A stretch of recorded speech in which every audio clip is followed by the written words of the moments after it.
এই মুহূর্তের big breaking news. আরও বিপাকে শাহজাহান। টিএমসি নেতার কল রেকর্ডিং ঘেঁটে বিস্ফোরক তথ্য পেল ইডি।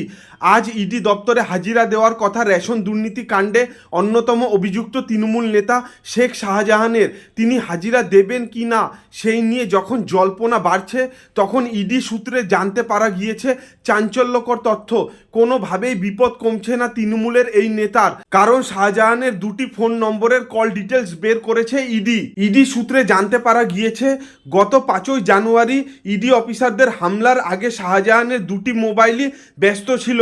পরবর্তীতে জানা যায় 3 মিনিট ফোন ব্যস্ত রেখে 28 বার ফোন করেছিলেন শাহজাহান।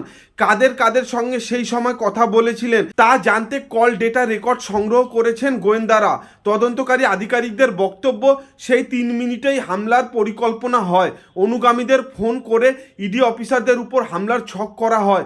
ফলত কোন অনুগামীকে ফোন করেছিলেন শাহজাহান, কোনো প্রভাবশালীকে ফোন করেছিলেন কি না তা জানতেই মূলত কল রেকর্ড সংগ্রহ করা হয়েছে।